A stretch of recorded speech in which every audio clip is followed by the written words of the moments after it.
किसी भी तरह का जो बुखार है, चाहे वह वायरस हो किसी भी तरह से, किसी भी तरह का, चाहे मलेरिया हो या और किसी भी तरह का कोई बुखार हो, बुखार के लिए इसकी जड़ का काढ़ा बना करके पिलाने से इसका जो प्रभाव है, इसका प्रभाव कहीं कुनेन से भी ज़्यादा तीव्र प्रभावशाली है। ये इसको यदि आप उबाल करके थोड़ी सी इसमें तुलसी के पत्तियां और मिला दें, यदि उपलब्ध हो सके तो तुलसी के पत्ते डाल करके इस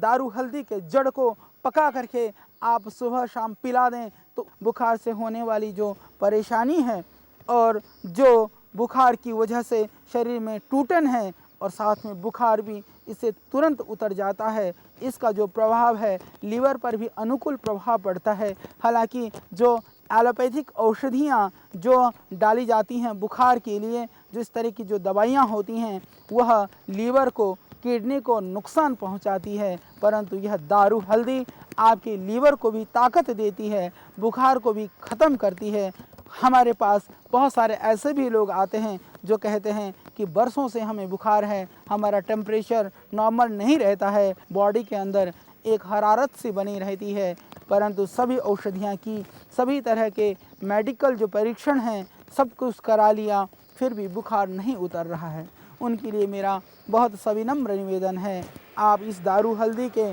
जड़ को कूट करके और थोड़ी सी मिला लें, गिलोय आप ले लें, सूखी हुई गिलोय लगभग 5 ग्राम, सूखी हुई ये दारू हल्दी के जड़ को 5 ग्राम और डाल दें लगभग 4-5 पत्तियाँ तुलसी की, आप काढ़ा बना करके पिएँ कुछ दिन लगातार। आपके लिए यह अमृत है, आपके लिए यह रामबाण है। गिलोय 5 ग्राम, सूखी हुई गिलोय लता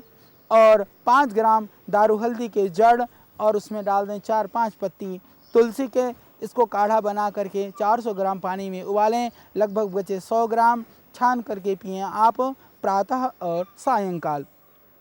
आप देखेंगे यह एक बहुत ही दिव्य प्रयोग है। किसी भी तरह का कितना भी पुराना बुखार क्यों न हो, मैं समझता हूँ यदि इस तरह के लोगों को हम देश में ढूंढें तो हज़ारों की संख्या में ऐसे लोग मिल जाएंगे जो कहते हैं कि बरसों से हमें बुखार है फिर भी किसी भी दवाई से हम ठीक नहीं हो पा रहे हैं।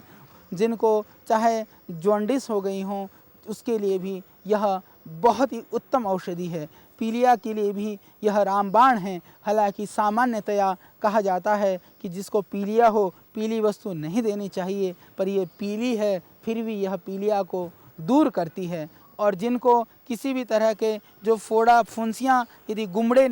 पक करके फट नहीं रहे हों या गुमड़ियाँ हो गई हों, इन्फेक्शन हो गया हो, तो इसके पत्तों को, हालांकि थोड़ा सा ध्यान रखें, इसके पौधे में भी कांटे होते हैं और पत्तियों में भी कांटे होते हैं, उसको पीस करके आप लुगदी बना करके उसमें लगा देने मात्र से वह जो फोड़ा है पक करके निकल जाता है, और यदि नहीं निकले तो वो फोड़ा बैठ जाता है। तो फोड़ों को पकाने के लिए, फोड़े के लिए भी यह दारू हल्दी का जो हमारा यह पौधा अत्यंत लाभकारी है।